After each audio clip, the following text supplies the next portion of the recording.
Bom dia, meus amados irmãos e irmãs. Pela infinita graça do nosso Senhor, nós estamos reunidos aqui mais uma vez.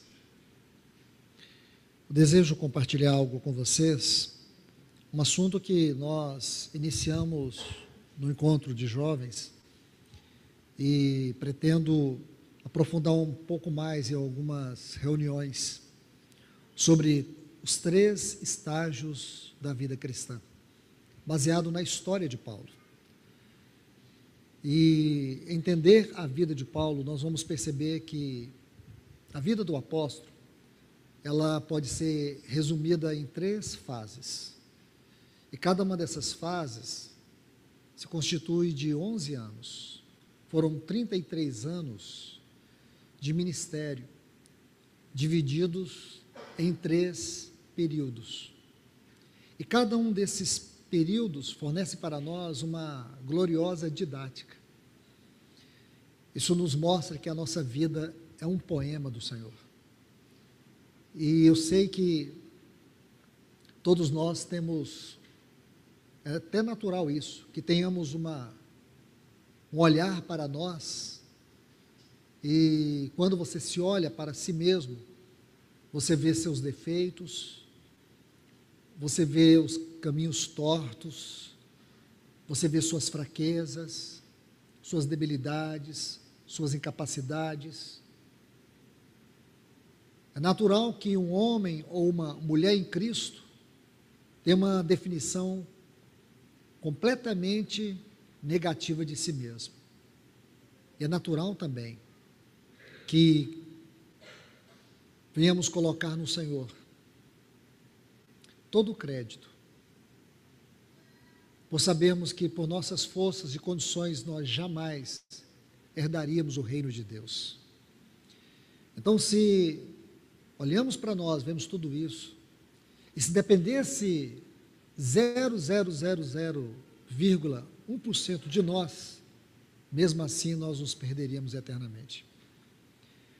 Então, acreditamos ao Senhor a nossa total salvação. Agora, o que é mais extraordinário em tudo isso, e olhando para a vida de Paulo, é que nós vamos ver lá na glória, que não houve nenhuma vírgula, nenhuma letra da nossa história, que ela foi colocada no lugar errado, nenhuma frase foi colocada no tempo errado. Naquele dia que eu e você nascemos de novo, Deus tomou o seu livro, Ele começou a escrever ao nosso respeito. Esta é a jornada da cruz. O cristão salvo, quando ele começa a sua história, como diz Moisés, ensina-nos a contar os nossos dias para que alcancemos um coração sábio. Nós precisamos olhar os nossos dias na luz do Senhor, porque é aí que nós exercemos a fé bíblica, a fé que envolve descanso. É aí que nós somos libertos da ansiedade, da depressão, das angústias da alma. Não é um caminho fácil, porém é o caminho cristão. Quando você olha para a vida de Paulo, e você vê essa didática de Deus, se você toma o resumo que ele faz em 2 Coríntios, no capítulo 11, e eu creio que se no caminho de Damasco o Senhor oferecesse aquele relatório para ele, com certeza, ele pediria a morte. Ele jamais aceitaria andar por aquele caminho tão difícil e tão humanamente impossível. Mas ao final de tudo ele pôde dizer: eu combati o bom combate, eu terminei a carreira, eu tenho a segurança absoluta que a coroa da justiça me aguarda, a qual o Senhor, o reto juiz, dará não somente a mim, mas a todos aqueles que amam a sua vida. Meus amados irmãos e irmãs, na história de Paulo nós aprendemos esta lição. Quando Deus tira Israel do Egito, tem um princípio pequenininho, porém extremamente significativo. Quando Deus tirou Israel do Egito, estava entre os meses de março e abril, Abibe e Nisan, esses 2 meses. E Deus diz assim para eles: é aqui que está começando a história de vocês. Quer dizer, a história de Israel começa do ponto de vista do chamado, da vocação, do passar pelas águas, que é uma realidade espiritual do novo nascimento, o batismo, nossa imersão em Cristo, nosso sepultamento em Cristo. Então o Senhor diz para eles: aqui está começando a vida de vocês. O que mostra para nós, irmãos, que a nossa verdadeira história, ela começa a partir do novo nascimento. A velha história, ela foi apagada. Ela não existe diante de Deus. Tudo se fez novo. Se estamos em Cristo, somos novas criaturas. O novo nascimento indica isso. Então, eu desejo mostrar algo para vocês. Porém, do ponto de vista doutrinário, o que nós vamos ver é uma exposição doutrinária e não história. Não apenas olhar a história de Paulo, mas ver a mente do Espírito por detrás dessa história. E avançarmos para as aplicações da nossa vida como igreja, tanto pessoal como congregacional. Eu quero apenas citar um texto muito conhecido. Provérbios capítulo 4, versículo 18 diz: mas a vereda do justo é como a luz da aurora, que vai brilhando, brilhando, mais e mais, até ser dia perfeito. Nós sabemos que a palavra perfeito na Bíblia sempre traz a ideia de maturidade. Não tem o significado de uma vida sem pecado, mas de maturidade. A vereda do justo é como a luz da aurora, que vai brilhando, brilhando até a maturidade. Antes disso, eu quero mostrar para vocês um pano de fundo muito importante. E não poderia entrar aqui na história de Paulo, porque hoje vamos apenas colocar os pilares deste assunto, nesta introdução. A vida do nosso Senhor Jesus, ela é dividida em 4 estágios. Toda a vida do nosso Senhor Jesus é dividida em 4 estágios. E nós sabemos que esses 4 estágios, eles estão lançados, ou eles são colocados dentro daquele período de 3 anos e 6 meses. Esses 4 estágios são o deserto, o Hermon, o Getsêmani e o Gólgota. Então nós precisamos ter isso em mente. É uma didática muito importante para você conhecer a vida do nosso Senhor.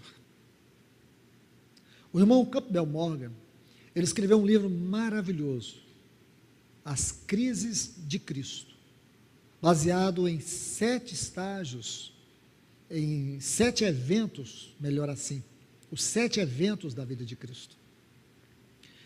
Porém, desse ponto que este assunto está sendo colocado,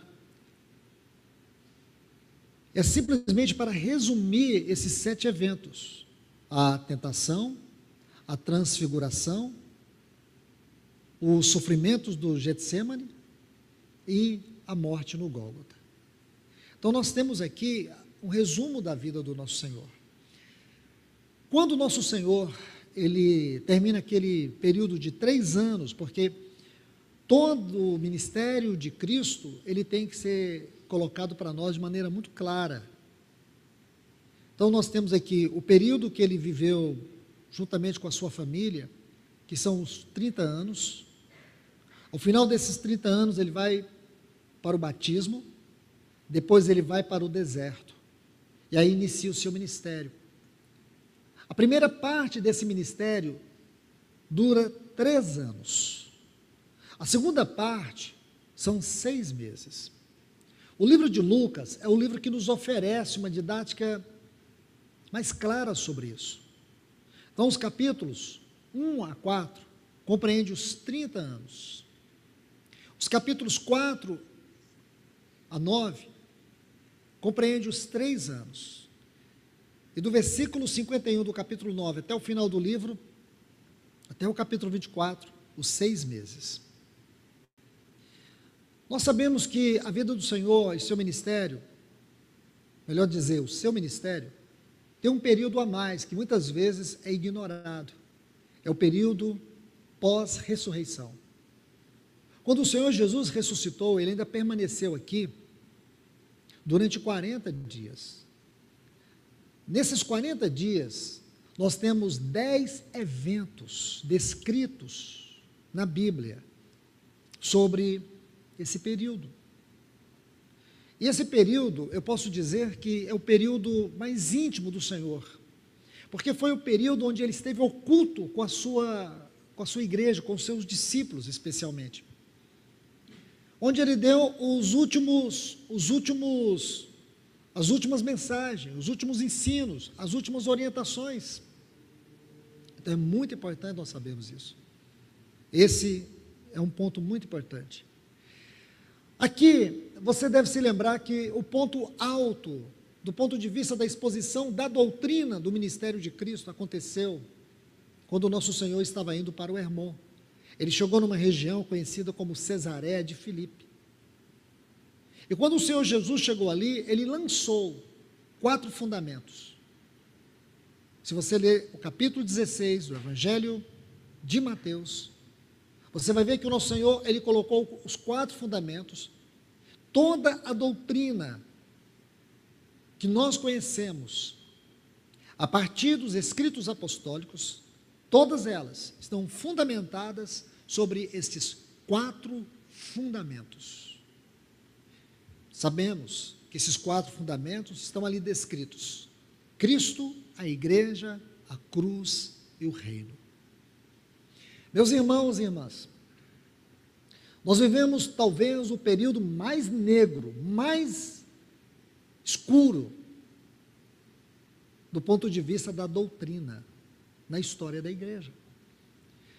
Se você estuda a história da igreja, você vai saber que do ano 500 até a Reforma, até o período da Reforma, você vai ver que esse período é conhecido na história da igreja como a Idade das Trevas. E observe, é um período muito longo, 1000 anos de trevas, mas nada se compara, irmãos, com o que temos visto de trevas, de ignorância, de desprezo, quanto à doutrina do Senhor Jesus, a doutrina da igreja, a doutrina da cruz, a doutrina do reino. Se nós aqui, irmãos, gastássemos uma boa parte do nosso tempo, durante o ano, para revisar, para estudar, para aprofundar sobre estes 4 pilares, nós não seríamos tão ignorantes quanto à vida cristã. E eu chamo a atenção dos irmãos, porque antes de entrarmos nos detalhes aqui da introdução, eu quero abordar um pouco sobre isso. Porque este é um assunto estritamente doutrinário. Nós não vamos falar de história de Paulo. Nós vamos tomar a história de Paulo como um pano de fundo para as temáticas que serão abordadas. Então aqui, antes de entrar na história de Paulo, que é a história do Novo Testamento, é a história de Atos dos Apóstolos, é a história das epístolas, é a história da igreja, é a história dos nossos dias, precisamos voltar para esses fundamentos. Nosso Senhor chegou ali, no Hermon, ele vai subir o Hermon. Se você conhece aquela região, ou se você não conhece, é bom você saber, ali é uma cadeia de montanhas. Em alguma parte o Senhor subiu ali. E possivelmente ele subiu numa parte onde desce 4 riachos. Por favor, deixe sua Bíblia aberta aí em Mateus capítulo 16. Mateus capítulo 16, apenas como reverência ao assunto, porque a gente vai ler alguns pontos. Os versículos 13 a 16. diz assim: e chegando Jesus à região de Cesaré de Filipe, perguntou aos seus discípulos: quem os homens dizem ser o Filho do Homem? E eles disseram: um João Batista, outros Elias, Jeremias ou algum dos profetas. Disse-lhes ele: e vós, que dizeis que eu sou? Respondeu Simão Pedro: tu és o Cristo, Filho do Deus vivo. Versículo 18: pois também eu te digo que tu és Pedro, e sobre esta pedra edificarei minha igreja, e as portas do inferno não prevalecerão contra ela.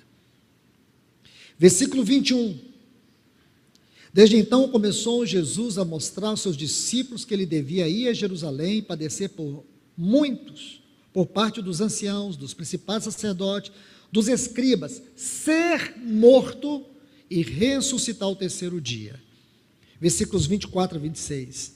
Então Jesus disse a seus discípulos: se alguém quiser vir após mim, negue-se a si mesmo, tome a sua cruz e siga-me. Porque aquele que quiser salvar a sua vida, perdê-la-á, e todo aquele que perder sua vida por minha causa, achá-la-á. Pois o que aproveita o homem ganhar o mundo inteiro e perder a sua alma? Ou o que dará o homem em troca da sua alma? Então aqui vocês veem, nosso Senhor colocou esses 4 fundamentos: Cristo, a igreja, a cruz e o reino. E é curioso, irmãos, que aqui, possivelmente, onde o nosso Senhor Jesus subiu, é uma região onde temos, lá existe até hoje, 4 fontes, riachos, que eles vão descendo o Hermon. Eles vão descendo o Hermon. Estudar toda essa trajetória aqui é muito interessante. Estudar todo esse contexto é muito interessante. Porque o Hermon é uma cadeia muito alta. E lá no topo do Hermon, por conta do frio da noite, ali fica tudo congelado. E sabe o que acontece quando amanhece o dia? Aquilo que está no Salmo 133, como orvalho do Hermon. O sol vem surgindo, ele derrete toda aquela névoa que fica lá congelada. E sabe o que acontece? O vento sopra, aí desce para as campinas do Hermon. Ali é um lugar fértil. Esse é um lugar que tem tantas lições para nós aprendermos, porque aqui descem esses 4 riachos: o Banias, o Bereguê, o Ledã e o Rasbani. São os 4 riachos que descem ali do Hermon. Esses 4 riachos, eles descem e formam o lago de Chule.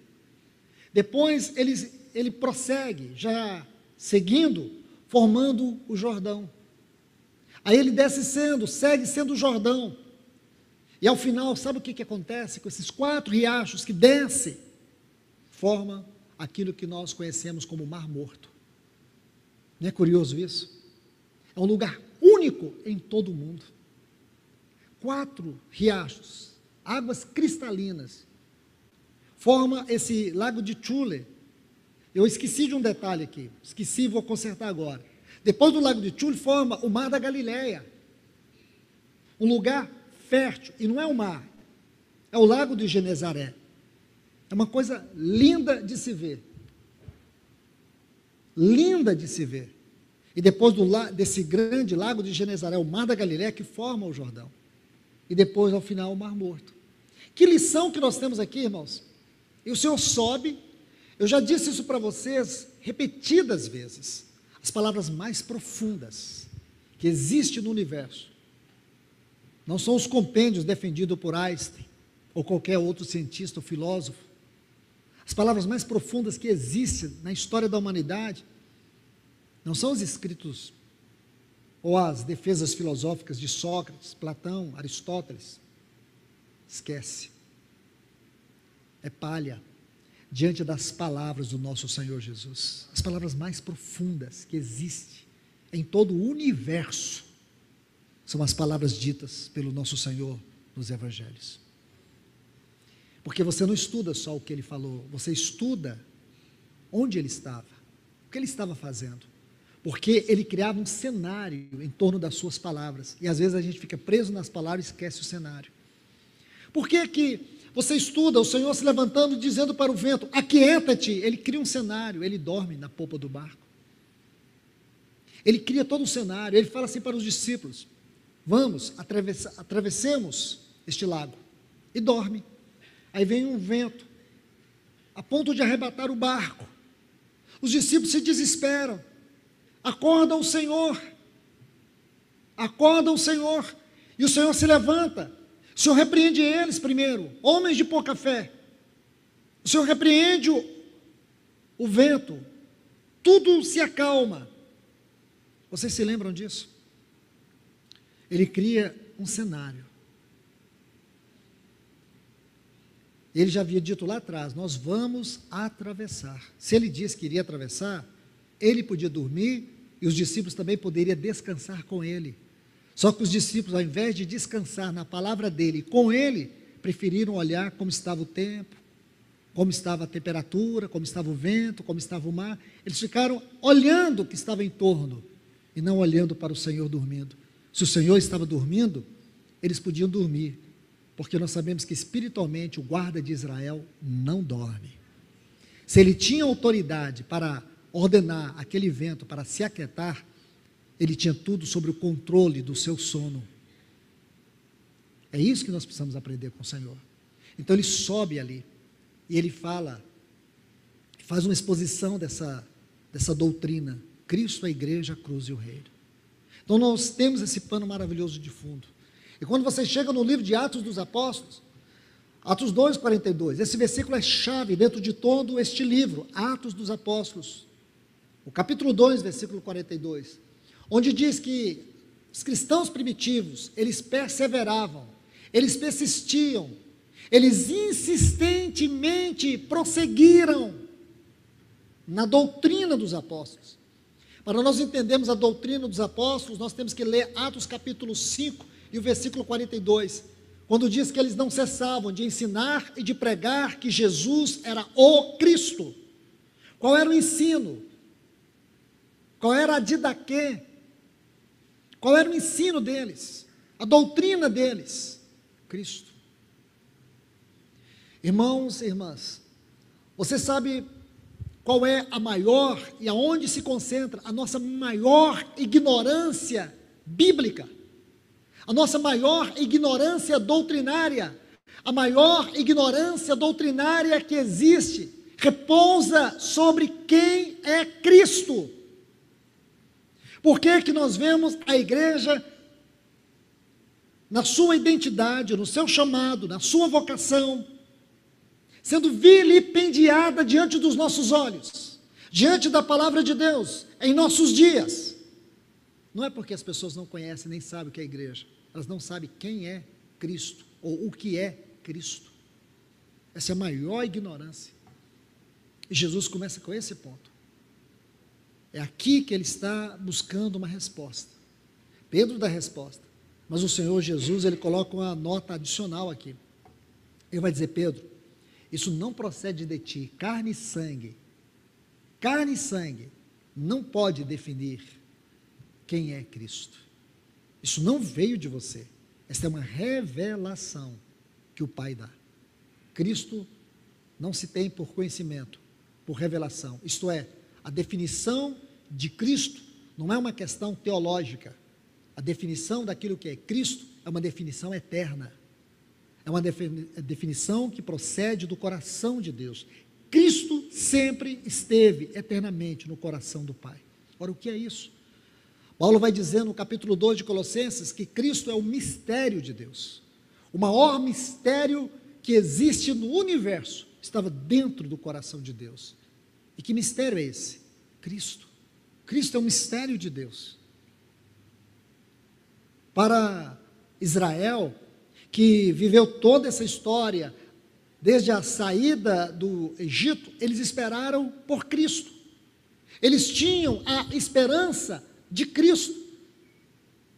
Os profetas, os patriarcas, eles tinham essa esperança de Cristo, de que um dia Cristo viria para eles, ou que eles chamavam no hebraico de Messias. E quando ele veio, Ele veio com uma roupagem completamente diferente de tudo aquilo que eles esperavam. Quando ele encarnou, por toda a sua vida humana, seu ministério, aquilo foi um grande choque para aquela cultura religiosa daquele tempo. Ele não foi aceito, ele não estava dentro dos padrões que eles conceberam sobre o Messias, sobre o Cristo. E ele nunca havia falado sobre este assunto durante os seus 3 anos de ministério. Agora, quando ele vai inaugurar essa nova fase, porque esses 3 anos e 6 meses se divide nesses 4 pontos. 2 pontos, ou 2 fases, tem a ver com a primeira etapa, esses 3 anos. Agora ele vai partir para as 2 últimas. Aí ele coloca essa nota. Os discípulos com certeza não compreenderam muito bem, porque Deus vai revelar isso para Paulo, lá no caminho de Damasco. Naquele dia ele tem uma revelação de Cristo. O assunto Cristo foi dado a Paulo. Eu tenho algo para compartilhar com vocês aqui, mas eu vou fazer isso numa próxima oportunidade, que está relacionado com o ministério de Pedro, Paulo e João. Então, quando Deus chama cada um desses homens, vocês vão ver que cada um deles estavam envolvidos numa atividade. E a atividade que eles estavam envolvidos tem a ver com o chamado de Deus para a vida deles. Aquilo que eles estavam envolvidos estava intimamente ligado pela maneira como Deus usou estes apóstolos. Então você vai ver que Pedro era um pescador. João, ele consertava redes. E Paulo era fabricante de tendas. E o ministério do Espírito na vida desses 3 homens tem a ver com aquilo que eles faziam. Se você abre o livro de Atos, o que você vai encontrar? Pedro lançando as redes, almas se convertendo. Então, quando Pedro puxa as redes, são milhares de pessoas convertendo. O ministério de Pedro é o ministério do pescador de almas. O ministério de Paulo é o ministério de fazer tendas, da edificação da igreja. A palavra edificação vem de 2 vocábulos do texto original grego: oiko, doni, construir casa. Tem a ver com a edificação da casa de Deus. E você vai ver que o ministério de João, a sua grande ênfase, está lá no final. Quando João escreve os seus livros, os escritos de João, tem a ver com a restauração. Porque agora, Paulo já havia advertido isso. Em vários lugares Paulo advertiu. E o Espírito Santo também vai advertir, de maneira muito especial, em várias partes das Escrituras do Novo Testamento. Porque quando João já está bem velho, na ilha de Pátimos, o Espírito Santo vai se revelar de maneira extraordinária na vida dele. E quando o Espírito Santo dá a ele aquelas 7 cartas, elas foram escritas para consertar os buracos da rede. São mensagens de exortações, mas a gente fala sobre isso depois. Então, meus irmãos e irmãs, aqui em Atos 2:42, nós temos a palavra, nós temos a comunhão, nós temos o partir do pão e nós temos as orações. E se vocês olharem aqui, nesses textos que eu li para vocês, os versículos 3 a 16, Cristo é a doutrina dos apóstolos. Versículo 18, a igreja é a comunhão. A cruz, no versículo 21, é a mesa do Senhor. E o reino é as orações. Se vocês recordarem, há pouco tempo nós estudamos sobre orações aqui. O ensino, ou a cristologia da oração. No primeiro assunto, primeira mensagem que nós abrimos para estudarmos, abordava justamente isso. Mateus capítulo 6, onde o nosso Senhor, Ele diz para nós não andarmos ansiosos, não preocuparmos com a nossa vida, com o que vestir, com o que comer, porque é Deus que preocupa, é Ele que cuida. Ele diz, vocês não precisam preocupar com essas coisas, vocês precisam buscar o reino de Deus. e a sua justiça, todas essas coisas serão acrescentadas. E aí nós estudamos sobre a oração e o reino. Então aí está, irmãos, um quadro muito valioso que nós precisamos aprender. Agora, vamos avançar para dentro da introdução desses estágios da vida cristã baseado na história de Paulo. Aqui eu quero mostrar para vocês o primeiro estágio. Esse estágio aborda dois temas importantes: a revelação e a consagração. Vou citar dois versículos para vocês, que são os versículos áureos, são os textos áureos deste tema. O primeiro estágio da vida de Paulo compreende 11 anos, desde o momento que ele se converteu lá no caminho de Damasco. Todo o processo que ele viveu ali em Damasco, toda a desconfiança, sua fuga pelo muro, os irmãos segurando ele, a rejeição em Jerusalém, o tempo que ele passou no deserto da Arábia, todo esse período, o retorno dele para Jerusalém, desconfiança, dificuldades. Aí ele vai para Tarso, fica um tempo em Tarso. Ele já conhecia Barnabé, aí Barnabé vai até Tarso e busca Saulo e traz ele para Antioquia. Ali eles começam a servir o Senhor, eles servem ao Senhor. O Espírito Santo os separa para a obra do ministério, para o ministério apostólico. Então começa aquela primeira viagem missionária para aquelas regiões da Galácia, Icônia, Listra, Derbe, Antioquia da Psídia. Ali eles passaram 5 anos. Então aqui está a primeira fase. Essa fase, nós temos 2 palavras para defini-la: revelação e consagração. Os textos que eu quero citar para vocês, o primeiro está em Gálatas capítulo 1, os versículos 15 e 16, onde ele diz assim: quanto, porém, ao que me chamou e me separou antes de nascer, que coisa impressionante, irmãos, antes de nascer, e me chamou pela sua graça, aí ele diz: aprove revelar seu Filho em mim. É isso que Paulo chama de consagração, é isso que ele chama de vida cristã, revelar seu Filho em mim.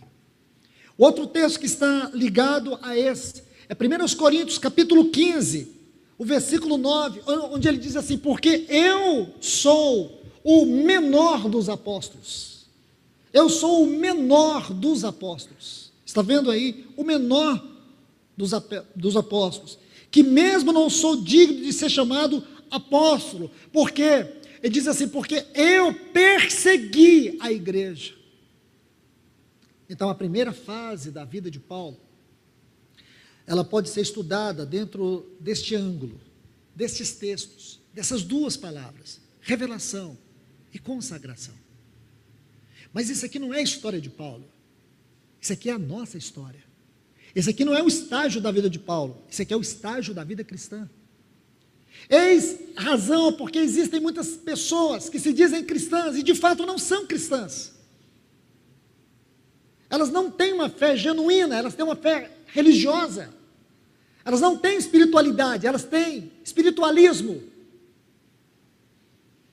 Porque quando você converte, essas verdades, elas ocorrem na nossa vida. Ocorre transformação, sim. Ocorre um chamado, sim. Talvez você nunca vai ser como Paulo, ou como outro irmão, mas você vai ser aquilo que Deus está escrevendo, aquilo que Ele está construindo na sua vida. Porque o que se vê hoje são muitas pessoas que se dizem: nascemos de novo, ou nasceram de novo, nasci de novo, e não nasceu coisa nenhuma. Converteu-se a uma religião. Não existe uma revelação, não existe uma consagração. Então nós vamos estudar isso. Isso é um ponto fundamental, porque isso perscruta a minha vida e a tua também. E nós vivemos num tempo, irmãos, que não dá para ser um cristão meia boca, não dá para ser mais ou menos cristão. O que a gente está vendo hoje é aquilo que Malaquias disse: e vereis a diferença. E nós estamos vendo, Malaquias, de quem serve a Deus e de quem não serve. bendita, falo com muito cuidado, temor e reverência. Bendita época de pandemia que passamos. Lamento profundamente por todas as pessoas que perderam seus parentes, amigos, e nós perdemos. E não é isso, não estou ofendendo ninguém. Estou falando quanto a nós, igreja. Estou falando de uma maneira muito restrita, que veio revelar que nesse tempo do fim, e que essa última fase da obra de Deus, nós podemos dizer com todo cuidado e reverência, já iniciou, porque a apostasia chegou, meus irmãos. Nós estamos vivendo uma terrível apostasia. Aquilo que nós dissemos há pouco tempo atrás de apostasia, não era. Hoje é apostasia. Hoje os cristãos estão vendo aí as profecias se cumprirem, e eles batem de ombro. Hoje os cristãos estão totalmente acomodados, só aguardando o anticristo. E eles não sabem que ele vai chegar para eles, que talvez até já tenha chegado. Mas nós não, nós esperamos Cristo. Nós vamos ao encontro de Cristo. Nós vamos lutar e batalhar para sermos fiéis até a morte, por causa de Cristo. Esse é o tempo que nós chegamos. E precisa ser, nesse tempo, corajoso, muito bem doutrinariamente fundamentado. Se você não tiver, o Senhor está lançando uma âncora para nós nessa hora. E aqui está a sua palavra aberta. E aqui está os céus abertos sobre a sua palavra, para nos corrigir no que tiver que ser corrigido, para nos restaurar naquilo que tiver que ser restaurado, para fazer a obra que tiver que ser feita na minha vida, na tua vida, para que quando nós chegarmos naquela hora, nós olharmos a face adorável do nosso Senhor, e olharmos uns para os outros, e vamos dizer, valeu a pena. Valeu a pena ter resistido o mundo, os prazeres do mundo, o poder sedutor do mundo. Valeu a pena nós entrarmos na vitória do nosso Senhor Jesus. Então aqui está, no segundo estágio, esse segundo estágio, ele também é definido por duas palavras: serviço e responsabilidade. Serviço e responsabilidade. Esse segundo período de 11 anos foi o período mais produtivo na vida de Paulo. Foi quando ele pôde, juntamente com os seus companheiros, edificar muitas igrejas, em especial 2 centros da obra aqui. Por que não colocar Antioquia também? Antioquia, Éfeso e Corinto. Aqui, Paulo foi extremamente usado pelo Senhor. Ele passou duras provas, muitas lutas, mas Paulo persistiu, Paulo prosseguiu. E o Espírito Santo usou de uma forma poderosa. E Paulo pôde ser um vaso nas mãos do Senhor. E eu quero colocar os textos que estão relacionados com esse período. O primeiro texto está em Gálatas capítulo 2, versículo 20. E quero aqui extrair apenas uma frase muito importante, que é a essência desse texto, quando ele diz assim: logo, já não sou eu quem vive, Cristo vive em mim. Essa frase para Paulo era como que um farol para o seu serviço, para o seu chamamento, para a sua responsabilidade espiritual. Toda a responsabilidade espiritual de Paulo repousava sobre a visão desse texto. Eu não vivo, é Cristo que vive em mim. Não é na minha força, é a vida de Cristo que vai à frente. É a vida que governa. A vida de Cristo governava a vida de Paulo. E o outro texto, que ele faz um contraponto com esse texto, veja que no primeiro estágio, nós vimos lá: aprove Deus revelar seu Filho em mim. E o contraponto deste texto é: eu sou o menor dos apóstolos. E aqui, ele diz: não sou eu quem vive, Cristo vive em mim. E qual é o contraponto? Efésios capítulo 13, versículo 8. A mim, o menor de todos os santos, foi dada esta graça de pregar o evangelho das insondáveis riquezas de Cristo. O menor dos santos.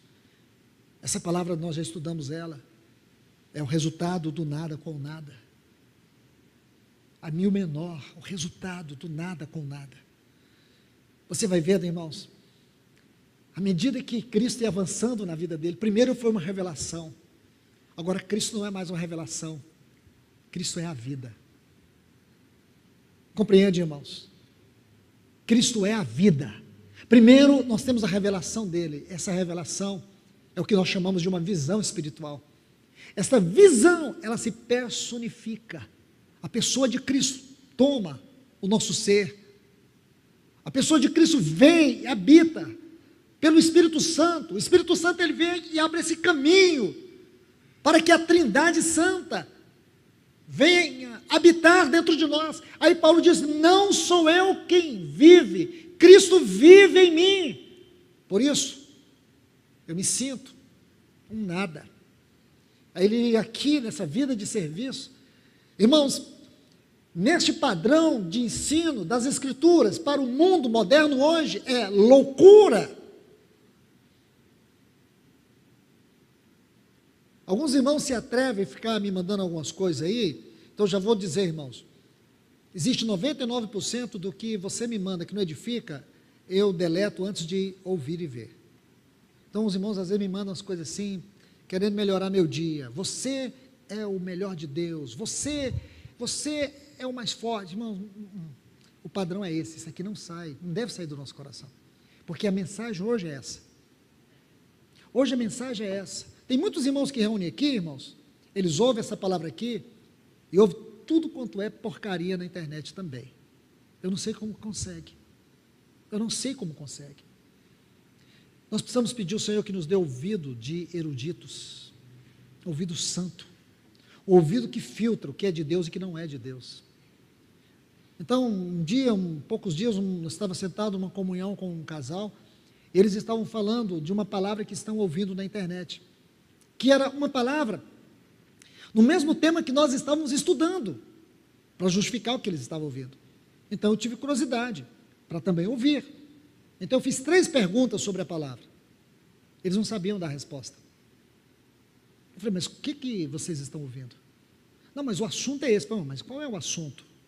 Nesse assunto tem esse tema, porque biblicamente, doutrinariamente, esse assunto liga a isso.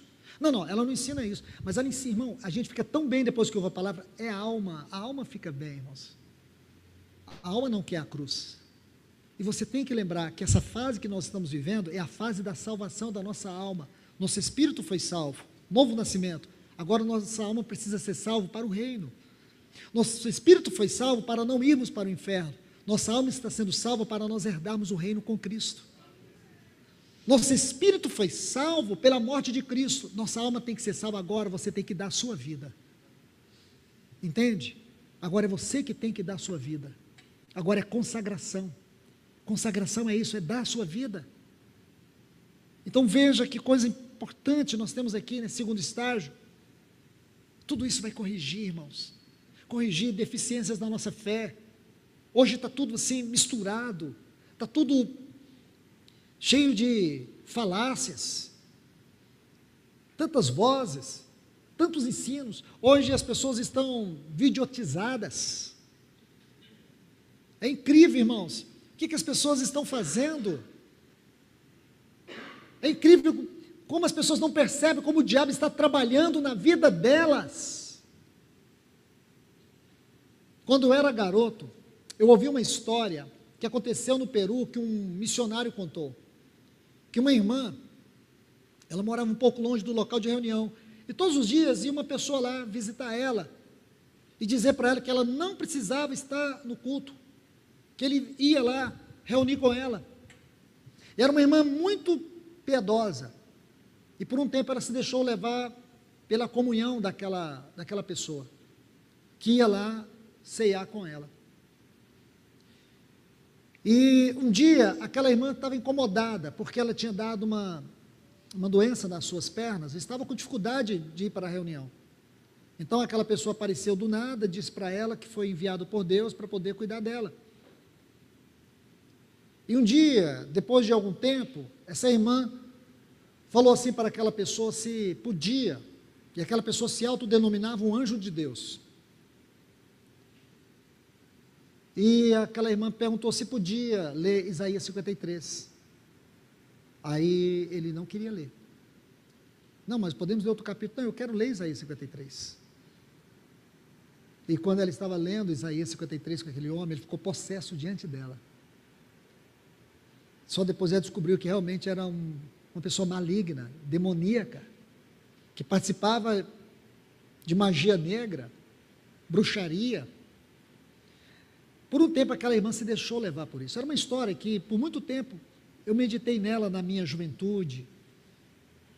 Achei estranho aquele acontecimento. Mas hoje eu vejo, irmãos, como Satanás, de uma maneira mais florida, ele está mantendo tantos cristãos dentro de um cativeiro, dentro de um comodismo espiritual, e eles não estão vendo que eles estão morrendo. Eu já contei para vocês, em outras oportunidades, a história de um amigo meu, que é canadense, que é pastor numa comunidade no Canadá, e um dia ele foi me falar sobre morte no gelo. Ele disse assim: a morte no gelo, Luiz, é uma morte agradável, é uma morte deliciosa.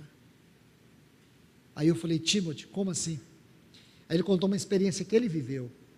Ele foi andar de esqui com o seu irmão.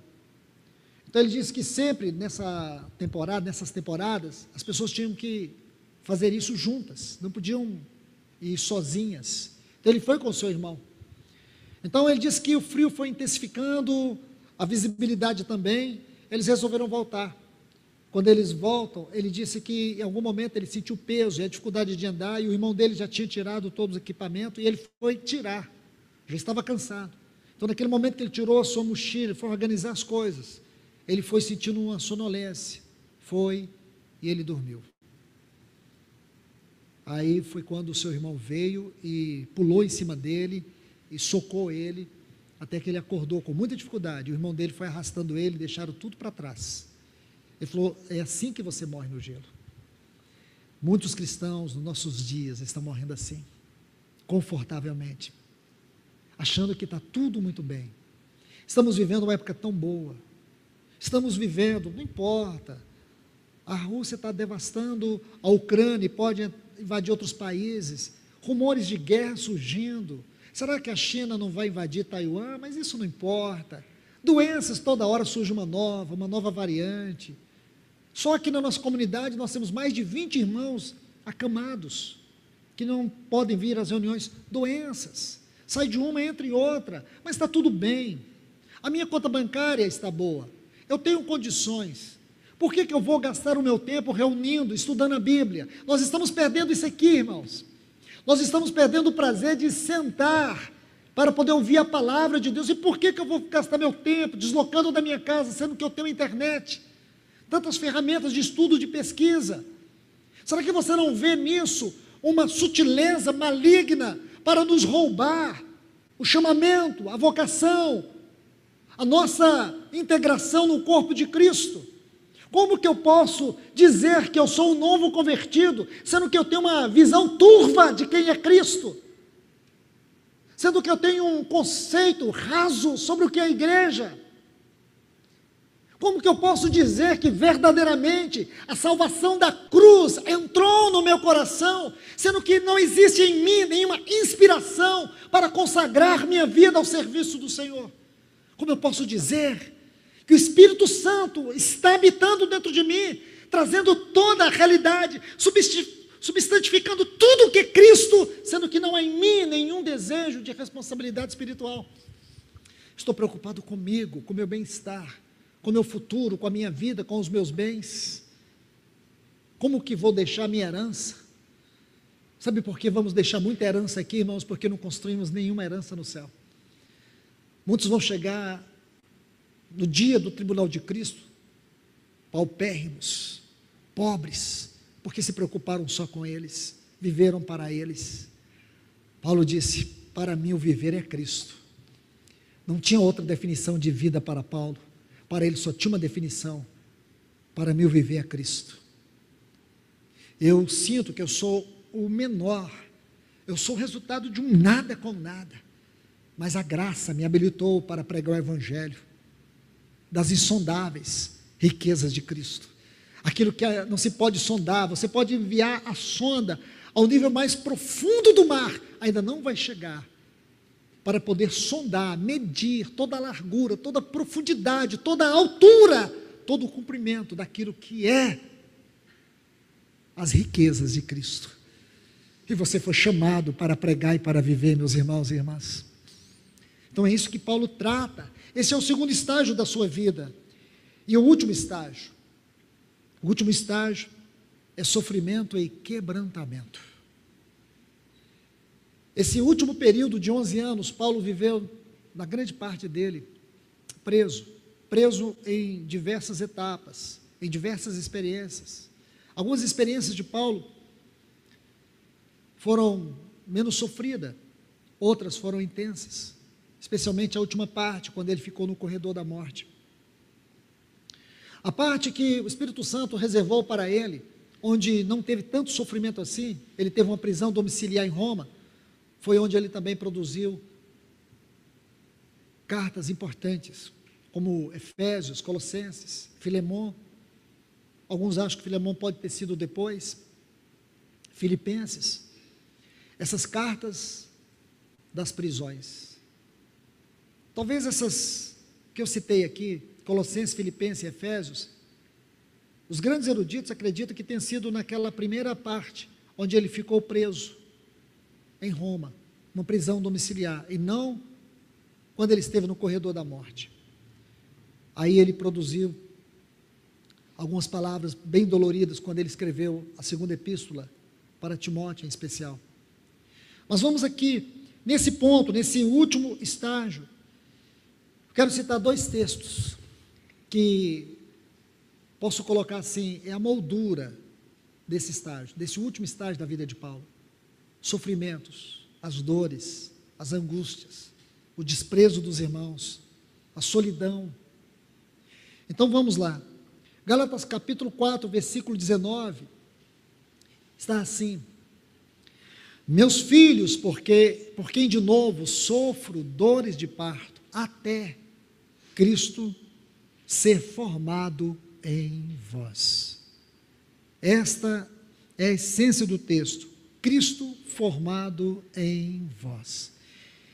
E o contraponto desse texto está aqui em 1 Timóteo, capítulo 1, o versículo 15. Ele diz: fiel é a palavra e digna de toda aceitação, que Cristo Jesus veio ao mundo para salvar os pecadores, do qual eu sou o principal. Ele se sentia o principal, o pior dos pecadores. Por outro lado, ele via Cristo sendo formado nele, Cristo sendo formado no pior dos pecadores. Esta é uma revelação maravilhosa, é um quadro lindo de se olhar, porque aqui nós vemos algo tão maravilhoso, porque Paulo agora vai experimentar o sofrimento ao extremo, o sofrimento ao extremo a ponto dele experimentar a própria morte. A tradição cristã diz que Paulo foi decapitado, mas que antes disso, ele sofreu aquele processo da libação, sofrimento agudo, intenso, extremamente dolorido e depois, por fim, decapitado. Mas esse é apenas uma parte, porque o que ele passou, o que ele descreve lá em 1 Coríntios, no capítulo, lá em 2 Coríntios, no capítulo 11, os profundos sofrimentos. E aqui nós vamos estudar por que Deus nos permite assim. Se fosse para olharmos Paulo de acordo com os padrões do mundo, este era um homem para não ser lido, este é um homem para não ser admirado. Para o mundo, Paulo não serve como padrão. Para o mundo, os escritos de Paulo não fazem o menor sentido, a não ser que se leem os seus escritos para poder fazer meditações filosóficas, religiosas. Porém, irmãos, não podemos ignorar que os escritos de Paulo estavam intimamente ligados à sua vida e à sua história. Paulo não escreveu conhecimento, ele escreveu experiência. Ele escreveu experiência. E aqui nós vamos aprender como Deus trabalha os sofrimentos. Como o sofrimento na nossa vida é um poema nas mãos de Deus. Como Deus, Ele nos leva a dores profundas. como Deus nos leva por algumas sendas que você não tem como explicar. Por que acontece comigo? Não é o que está lá no capítulo 3 do livro de Jó? Por quê? Por quê? Por quê? Por quê? Por quê? Jó fica perguntando, por quê? Por quê? Isso é inevitável quando nós sofremos. Também fazemos muitas perguntas, por que comigo? Por quê? O que eu fiz? Porque atrás dessas perguntas, ou de trás dessas perguntas, existe uma autojustificação. Se esconde por detrás dessas perguntas uma autopiedade. Muitas vezes se esconde por detrás de tudo isso, irmãos, um julgamento que nós fazemos de Deus. Deus não está sendo justo comigo. Aí você se compara a pessoas. Isso acontece com todos nós. Porque você olha para você e diz, mas eu não mereço isso. Olha fulano, olha Beltrano. São piores do que eu e estão felizes. A questão é que eles não estão sendo trabalhados para serem conformados à imagem de Cristo. E você está. E os sofrimentos é o trombone de Deus dizendo, aqui não é o nosso lugar. Aqui não é o nosso lugar. E Paulo nos lembra muito bem quando ele fala sobre algo momentâneo e leve, chamado tribulações. Não se compara com o peso da glória na qual um dia nós iremos entrar e eternamente desfrutar. Então, meus irmãos, esses são os estágios da nossa vida.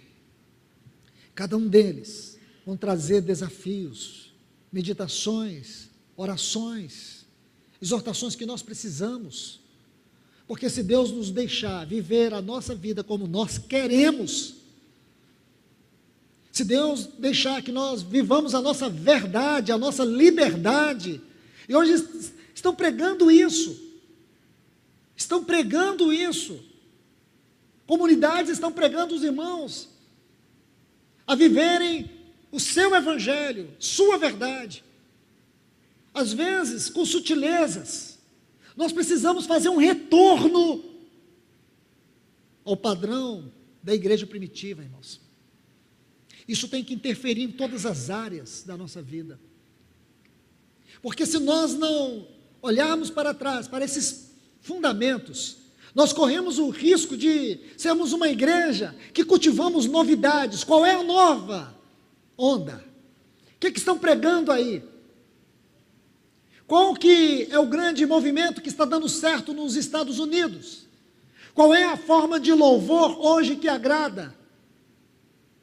Qual é o tipo de mensagem que atrai multidões? Você vai ver, irmãos, o ministério do nosso Senhor, ele sempre foi cercado de multidões, mas a última fase do seu ministério, ele se dedicou apenas aos seus discípulos. Aos seus discípulos. Eu gosto muito do texto de Atos capítulo 1, versículo 4, quando diz que o Senhor estava sentados com eles. E aqui o texto dá uma ideia muito clara de um jantar à luz de velas. Por favor, abra a sua Bíblia, só para a gente encerrar. Porque nesse ponto eu quero concluir.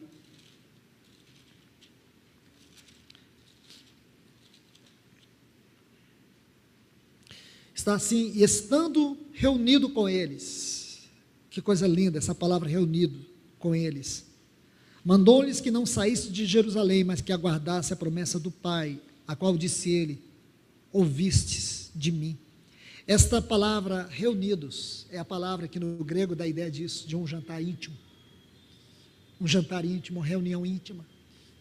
O Senhor não foi para as praças, o Senhor não foi para o meio da multidão, ele não foi para o templo mais, ele não foi para a beira da praia, ele não entrou num barco, agora ele ficou escondido com os seus discípulos, 40 dias, você encontra agora, irmãos, por quê? Se você me pergunta agora, irmão, como foi possível essa igreja de Atos viver o que eles viveram aqui? Como foi possível? Esse versículo é a resposta, essa palavra é a resposta. Foram essas reuniões aqui, íntimas com o Senhor, antes de ascender. Ele ficou 40 dias reunido com eles. Irmãos, por isso esses homens, eles morreram por este evangelho. E o Senhor nos chama todos os domingos pela manhã para nós reunirmos aqui com Ele. Ele abriu um novo e vivo caminho para nós reunirmos com Ele. Ele enviou o seu Espírito para nos habitar, para nós ficarmos reunidos com Ele, até que Ele volte. Ele não quer que essa reunião termine. Mas nós achamos que temos o poder de ligar e desligar. Nós não temos, irmãos. Nós somos desafiados nesse tempo a viver o Evangelho, talvez como nunca você conseguiu viver. Os apelos são fortíssimos, as atrações, elas brilham diante dos nossos olhos. Os apegos às coisas materiais nos agarram. E hoje Deus chama uma igreja que quer renunciar a tudo isso e viver uma vida consagrada só para Ele. Uma igreja que vai estar aqui quando Ele voltar. Uma igreja que os seus ouvidos estarão limpos e eles vão conseguir ouvir nitidamente o soar da trombeta, porque essa trombeta vai tocar para eles. Então, meus irmãos, que o Senhor nos ajude na sequência desses estudos. Apenas queria fazer essa introdução hoje. Que o Senhor nos ajude nesta hora a meditar em tudo isso e ver que isso aqui não é um processo de múltipla escolha. Eu digo para vocês, com ousadia, aqui está o caminho. Se você quer, nesse tempo, viver a igreja, a parte de tudo que está aí, de todo tipo de religião, de movimentos, se você quer viver a vida cristã de maneira autêntica, íntegra, o Senhor está nos mostrando o caminho. Eu louvo a Deus pelos companheiros que têm vindo aqui e têm pregado esse mesmo evangelho, não têm pregado outra coisa. E eu quero aqui somar com eles, para poder ajudar esta igreja a ser uma igreja, como nosso Senhor Jesus disse lá atrás: eu edificarei a minha, não a sua, não a deles, a minha. A igreja que o inferno não vai prevalecer sobre ela, Satanás não vai ter poder sobre ela, o anticristo não vai ter poder sobre ela, o falso profeta não vai ter poder sobre ela, a morte não vai ter poder sobre ela, o mundo e o mundanismo não terão poder sobre ela, principados e potestades não terão poder sobre ela, as hostes espirituais da maldade não terão poder sobre ela. Essa é a igreja que o Senhor nos convida a viver nesse tempo, meus irmãos e irmãs. Que Deus nos abençoe.